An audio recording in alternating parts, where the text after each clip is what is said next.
With the type of launch that Astrobot has now seen upon its highly anticipated release, there could be further implications not only on PlayStation, but the gaming world at large. But let's break that all down up next.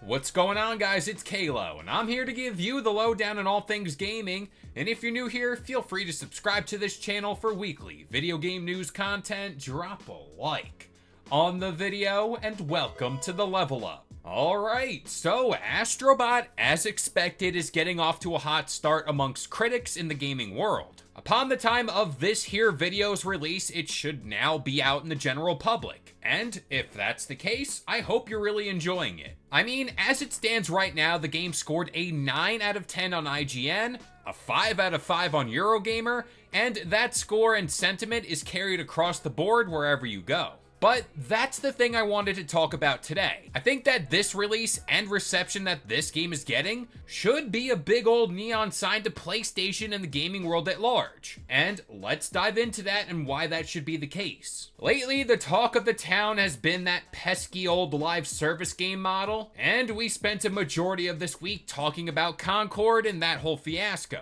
That was a fault to PlayStation and their leadership, who made the rather poor choice to pivot towards more live service games and stray away from single player games. Now, if you hung around this channel, you know my whole issue with that pivot was it came at the cost of getting beloved games to return to the limelight, like Jak and Daxter, Sly Cooper, and let's just say a new Crash Bandicoot game, and let's throw in Ape Escape. Now you start to see where my train of thought is headed. We have two prime examples of what normally works in the gaming world and what doesn't work. And it's crazy to think that all happened in the span of 2 weeks. Also, what's kind of funny about this whole situation now is, I'm just kind of looking at this all, and the day that Concord dies is the day Astrobot begins its life. If that ain't the duality of the gaming world, I don't know what is. The comparisons for Astrobot are pretty lofty, with some people saying this platformer can hang with the best that the Mario series has to offer, which, I gotta admit, are some pretty big shoes to fill. But in the current market in 2024, Astrobot stands as a Game of the Year contender, and I don't think that's up for discussion. Now, there was a headline that made the rounds earlier this week that someone within the PlayStation world says they need more original IPs. Outside of that just being a laughable headline in my opinion, because personally, I think PlayStation is home to some pretty big IPs.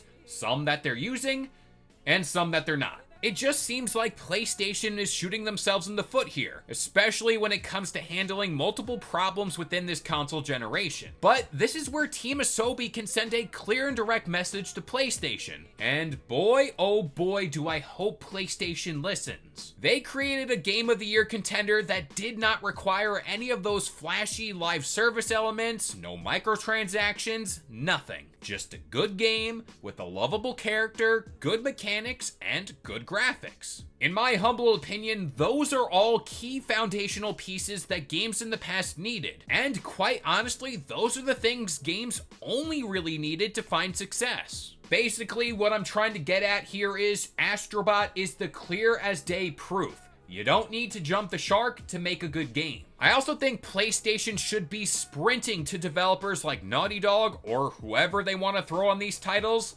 and revive older IPs, which is the thing they're apparently lacking, like Jak and Daxter, Sly Cooper, or Ape Escape. And that's just to name a few. And again, I just can't sit here and stress this enough. Astrobot proves a new Jak and Daxter, Ape Escape, or Sly Cooper can and most likely will do fairly good, even if it's a smaller project. But I also want to stress the point execution of all this is very key, but I don't see harm in releasing a remastered collection or simply porting over those older titles to the current console generation and just kind of see how fans receive them. It's also worth mentioning from what I gathered, and correct me if I'm wrong, but Astrobot took around 3 years to make. Bigger IPs that require all the cinematics and development like a Concord or God of War, they need around 8. Now you start to see the turnaround as far as development goes works in favor of titles like Astrobot. And that goes without saying, there is a time and place for these massive AAA games,